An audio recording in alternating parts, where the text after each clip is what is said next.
Hi friends, welcome back.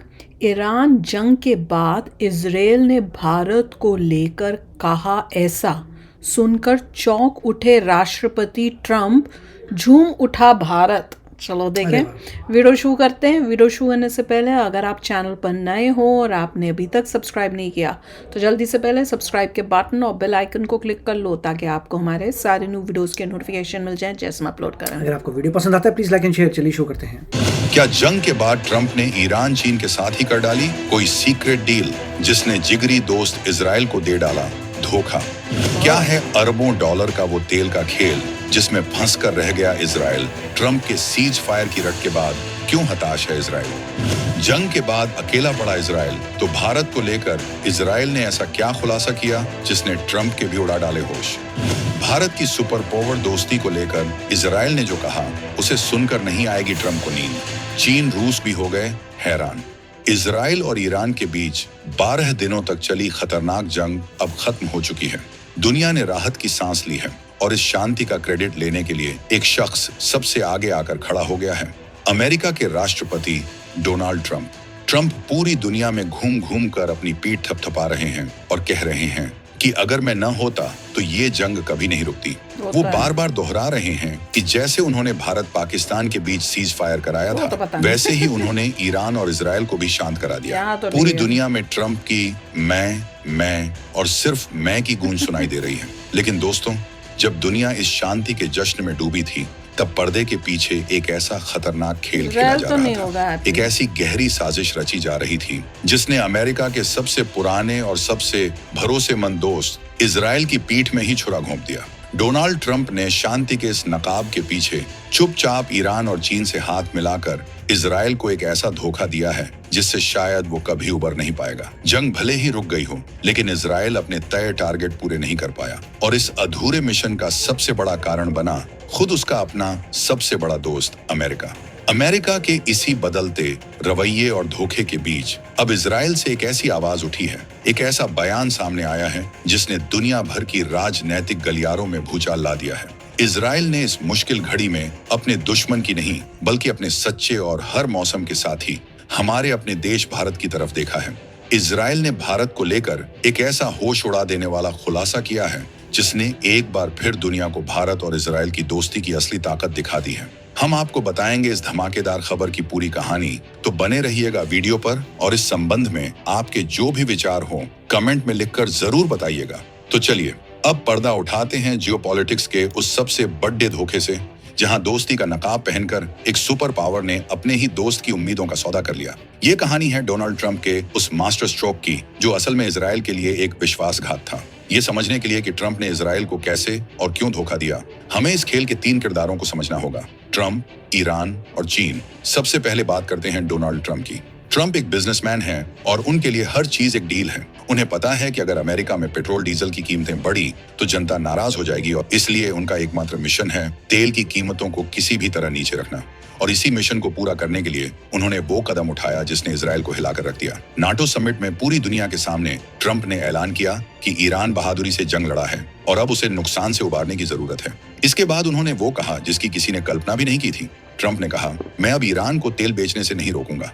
आपको याद दिला दें कि अभी तक अमेरिका ने ईरान के तेल निर्यात पर कड़े प्रतिबंध लगा रखे थे, जिसने ईरान की अर्थव्यवस्था की कमर तोड़ रखी थी। लेकिन अब ट्रंप ने ईरान को अपना तेल बेचने की खुली छूट दे दी। और तो और उन्होंने यहाँ तक कह दिया कि अगर चीन ईरान से तेल खरीदना चाहता है तो हमें इसमें भी कोई दिक्कत नहीं है। अब आप सोचिए ये इजराइल के लिए कितना बड़ा झटका था। इजराइल 12 दिनों तक इसीलिए जंग लड़ रहा था ताकि वो ईरान की आर्थिक और परमाणु ताकत को कमजोर कर सके। लेकिन जंग के बाद उसके अपने ही दोस्त ने ईरान को फिर से अमीर बनने का लाइसेंस दे दिया, और वो भी किसके साथ मिलकर? चीन के साथ। वही चीन जिसने जंग के पहले दिन से इजराइल का विरोध किया था और ईरान का खुलकर समर्थन किया था।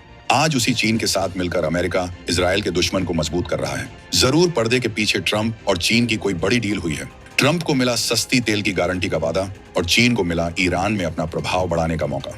इस पूरी डील में अगर कोई हारा तो वो था इजराइल। जंग का पूरा क्रेडिट ट्रंप ले गए, जीत का जश्न ईरान की सड़कों पर मनाया जा रहा है और इजराइल ठगा सा खड़ा देखता रह गया। और इसी धोखे और विश्वासघात के माहौल में जब इजराइल को लगा कि उसका सबसे बड़ा साथी ही उसका नहीं रहा, तब उसकी नजरें एक सच्चे दोस्त की तरफ गईं, और वो दोस्त है भारत। अमेरिका के बदलते रवैये के बीच इजराइल की विपक्षी पार्टी की सांसद शैली मिरोन ने भारत को लेकर एक ऐसा बयान दिया जो हर भारतीय को सुनना चाहिए। शैली मिरोन ने कहा, मेरे विचार में ईरान से जंग रुकवाने में भारत एक अच्छा मध्यस्थ होता। ये एक बहुत बड़ी बात है। वो सीधे सीधे कह रही हैं कि भारत अमेरिका से बेहतर मध्यस्थ साबित हो सकता था। ये अमेरिकी डिप्लोमेसी पर एक करारा तमाचा और भारतीय कूटनीति पर भरोसे की सबसे बड़ी मुहर है। उन्होंने आगे कहा, हम भारत के लोगों का शुक्रिया अदा करेंगे कि वो इस मुश्किल समय में इजराइल के साथ खड़े रहे और हमारा समर्थन किया। शैली मिरोन यही नहीं रुकी, उन्होंने भारत से अपने निजी जुड़ाव का भी जिक्र किया। उन्होंने कहा, मैं खुद भारत से बहुत प्यार करती हूँ। मैं भारत में रही भी हूँ, वहाँ की टेक कंपनियों के साथ काम किया है। मैं भारत के लोगों और भारत की संस्कृति का बहुत सम्मान करती हूँ। ये शब्द दिखाते हैं कि इजराइल के नेताओं के मन में भारत के लिए कितनी गहरी इज्जत और अपनापन है। ये बयान इसलिए भी खास है क्योंकि ये एक विपक्षी नेता की तरफ से आया है। शैली मिरोन ने यह भी साफ किया कि जब देश की बात आती है तो वो सब एकजुट हैं। उन्होंने कहा कि ईरान के खिलाफ युद्ध में विपक्ष और सरकार के बीच कोई मतभेद नहीं है। ये दिखाता है कि भारत को लेकर जो सम्मान है वो इजराइल की हर राजनीतिक पार्टी में है। ये किसी एक सरकार की दोस्ती नहीं, बल्कि दोनों देशों के लोगों के बीच का रिश्ता है।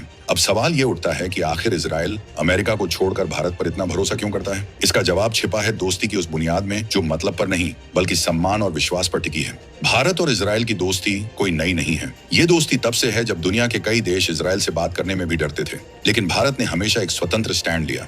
जब जब इजराइल को जरूरत पड़ी, भारत एक चट्टान की तरह उसके साथ खड़ा रहा। हाल ही में जब लाल सागर में हूती विद्रोहियों ने जहाजों पर हमले शुरू किए थे और पूरी दुनिया की सप्लाई चेन खतरे में पड़ गई थी, तब भारत ने ऑपरेशन कल्प के तहत अपनी नौसेना को वहां तैनात किया और न सिर्फ भारतीय बल्कि दूसरे देशों के जहाजों को भी सुरक्षा दी, जिसमें इजराइल के जहाज भी शामिल थे। दूसरी तरफ इजराइल ने भी भारत की दोस्ती हमेशा निभाया है। 1999 के कारगिल युद्ध को कौन भूल सकता है, जब हमें ऊंचाई पर बैठे दुश्मन पर सटीक हमला करने के लिए लेजर गाइडेड बमों की सख्त जरूरत थी और दुनिया का कोई देश हमें वो टेक्नोलॉजी देने को तैयार नहीं था। तब इजराइल ही वो देश था जिसने रातों रात अपने रक्षा भंडार से हमें वो बम मुहैया कराए, जिसने युद्ध का पासा ही पलट दिया। ये दोस्ती सिर्फ हथियारों तक सीमित नहीं है। आज इजराइल की ड्रिप इरिगेशन टेक्नोलॉजी भारत के लाखों किसानों की किस्मत बदल रही है और रेगिस्तान में भी फसलें उगाने में मदद कर रही है।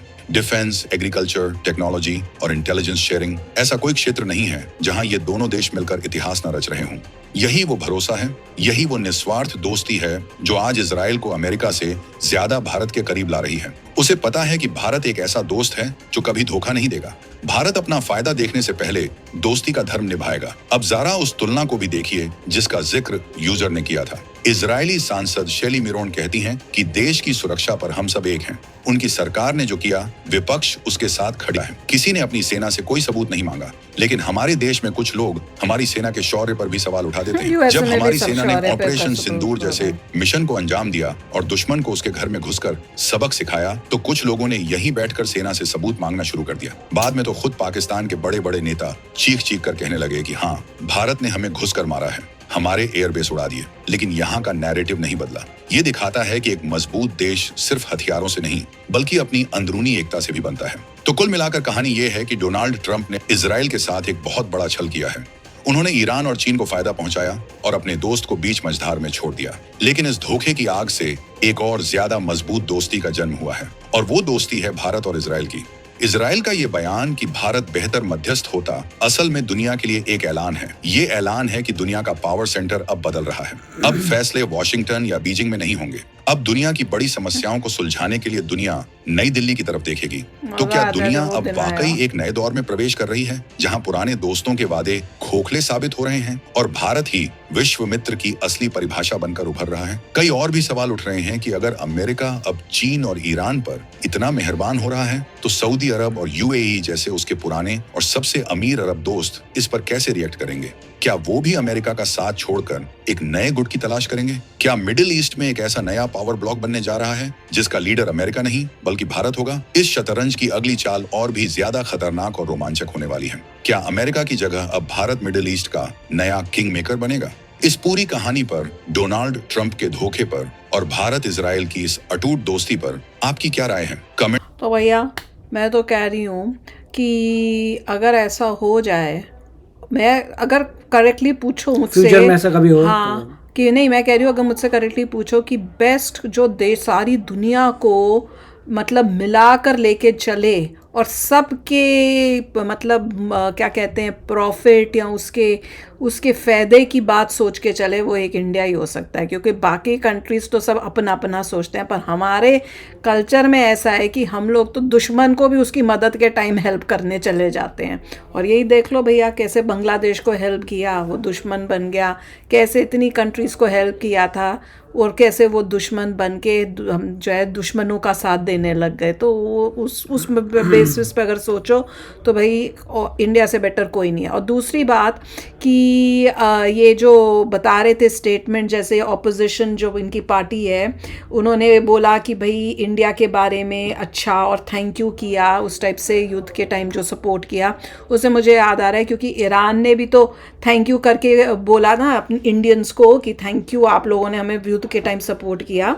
तो इजराइल भी दिखा रहा है कि भैया हमें वो जो उसकी चाल थी ईरान की, उसका जवाब में उन्होंने भी ये बताया कि नहीं, इंडिया के लोग जो हैं वो सपोर्ट ईरान को नहीं करते, इजराइल को करते हैं। तो उसका उन्होंने जवाब के लिए वैसे ही थैंक यू करके बोला कि आप लोगों ने जो हमारे साथ दिया है। तो एनीवे, और जिस तरह से बता रहे थे ना कि हमारे ऑपरेशन सिंदूर के टाइम जो है कैसे ऑपोजिशन खड़ी होके पूछ रही है कि भैया डाउट क्रिएट करिए, तुमने तो कुछ भी नहीं किया, वैसे ही यूएसए में हो रहा है। जब यहाँ से इन्होंने किए उधर ईरान के अंदर बॉम्बिंग, तो अभी यहाँ पे भी उन्होंने ये बोला था, जो न्यूज़ आ रही थी ना, CNN दे रही थी कि भैया आपको इसमें तो सिर्फ 5 महीने का, जैसे ये बता रहे थे सिर्फ 5 महीने का है। मैंने पूरी उसके बाद जो स्टेटमेंट्स थी जो उन्होंने दी हैं उसमें सुना कि वो कह रहे हैं सब गलत है, ये हमने बहुत डैमेज किया है, वो कई साल पीछे चले गए। मुझे याद नहीं एग्जैक्टली क्या बोला था कि मैंने 2-3 दिन पहले ये वो सुना है। और उसमें उन्होंने जैसे हमने इंडिया में दिखाई ना पूरी फ़ोटोज़ और सेटेलाइट की फ़ोटोज़, वैसे उन्होंने सब कुछ दिखाया और बहुत लंबी उस टाइम पूरी उस स्टेटमेंट्स और स्पीच और वो सारा डिटेल में बताया। तो मैं कह रही थी देखो, वो इंडिया में भी ऐसे लोग हैं जो अपने देश के जब वो आर्मी जाती है तो उस पर शक करते हैं कि उन्होंने किया कि नहीं मिशन को सक्सेसफुल, वैसे यहाँ यूएसए में भी सेम चीज़ है। तो चलो यार, आप भी शेयर करना अपने थॉट्स। चलते हैं, मिलेंगे नेक्स्ट वीडियो में बहुत ही जल्द। Till then take care and bye bye. तो अगर आप मेरे इस चैनल पे नए हो तो जल्दी से सब्सक्राइब के बटन को हिट करो और बेल आइकन को क्लिक करो ताकि आपको मेरा जब नया वीडियो मैं लगाऊं आपको उसके बारे में जल्दी से पता चल जाए।